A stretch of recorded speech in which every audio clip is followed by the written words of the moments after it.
Halo guys, balik lagi dengan gua Barkas Skinny Fit. Kali ini kita latihan chest dengan alat yang mumpung tempat yang jaga saya sedang tidak ramai, semua seperti saya biasanya di apartemen tempat saya kerja di Jakarta Selatan.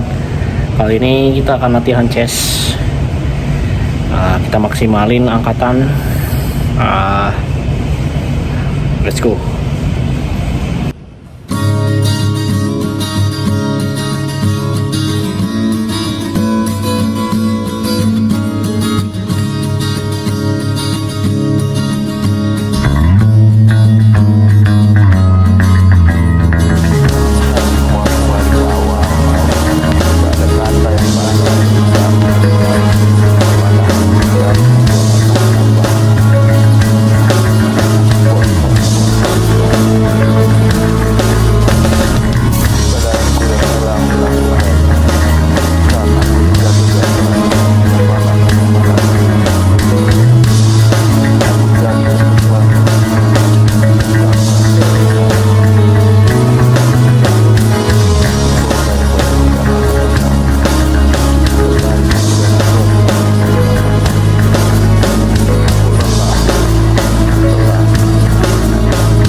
Halo guys, balik lagi dengan gua. Tadi kita di sela-sela latihan. Jadi hari ini gua latihan dada. Cuma sekitar 4 variasi. Jadi Smith mesin incline bench press. Lalu di sini kebetulan ada mesin chest press. Jadi benar-benar dibantu untuk lebih safety juga dan formnya. Lalu untuk intinya gue pakai dips dengan bench, lalu ditutup dengan chest fly. Jadi untuk latihan hari ini gue emang sedang lagi fase bulking, dan di setiap minggunya gue harus lihat progresnya di cermin ya, bener-bener ototnya bener-bener naik atau mengembang. Jadi kalau misalnya teman-teman masih mengkhawatirkan timbangan untuk entah itu sedang lagi fase cutting lemak atau massa otot, menaikkan massa otot, kalian jangan berpatokan pada timbangan karena otot itu berkembang sangat lama dan butuh tahunan, dan perlu adaptasi otot dan disesuaikan dengan habit dan kebiasaan setiap harinya. Untuk saya sendiri, saya kan di setiap harinya itu hampir 5 jam kerja, 5 hari dalam seminggu, dan pasti setiap waktu gua off, gua pasti off latihan. Jadi fokus untuk recovery. Tapi dari segi untuk makanan masih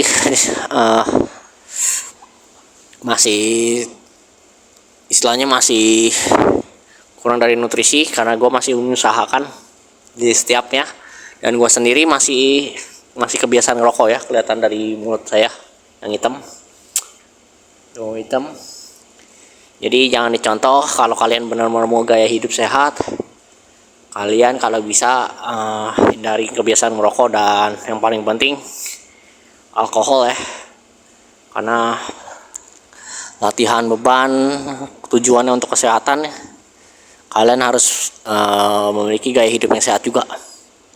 Kalau saya sih gini, mungkin dari faktor lingkungan juga, kebiasaan merokok itu mungkin gym bro atau fitness mania yang masih ada yang rokok, nggak masalah. Saya nggak mempermasalahkan itu karena saya sendiri seorang perokok juga. Tapi kalau dari segi performa dan stamina di latihan pasti berkurang guys. Usahakan untuk 1 jam atau 30 menit itu berhenti rokok dulu, karena kita mau performa latihan beban kita lebih bagus. Oke. Dan akhir-akhir ini gue sungguh bukan miris sih sebenarnya, banyak bocah jurnal ya bilangnya ya, kalau di akun sosial media sebelah. Mungkin jurnal itu sebenarnya, kalau saya berpendapat ya, kalau gue berpendapat, jurnal itu dibutuhkan oleh seorang yang ingin memperdalam lagi ilmu fitnessnya. Apalagi kalau mau ngambil namanya sertifikasi, itu pasti ada namanya sertifikasi keolahragaan sendiri atau ilmu sains fitness ya, dan fitness. Jadi ada sertifikasi untuk kalau kalian ingin menjenjang sebagai seorang personal trainer, dan itu dibutuhkan. Sedangkan yang kita lihat di sosial media, banyak jual jurnal asal comot dari Google, entah itu sumbernya dari mana, dan dijadikan bahan konten. Itu yang saya sangat tidak agak sedikit gimana ya. Saya pribadi sendiri aja kan, saya sendiri seorang full time personal trainer, dan benar-benar kita melatih klien belum tentu kita memakai jurnal tersebut guys. Jadi jurnal itu isinya berupa ilmiah ya. Jadi ilmiah itu berarti dia melakukan penelitian, dan penelitian itu belum tentu kita bahasanya dimengerti oleh si klien. Jadi intinya gini guys, walaupun kita punya sebuah pengetahuan, karena kita lihat dulu korelasinya dari seorang kliennya, apakah dia ngerti. Karena kita pengen klien kita simple, paham, dan bisa mengerti apa yang kita sampaikan guys. Jadi kalau saya pribadi berpendapat seperti itu, dan semoga kalian bisa terus belajar terus ya, karena jurnal nggak 100% bisa manjur di setiap individu. Oke, lanjut lagi guys.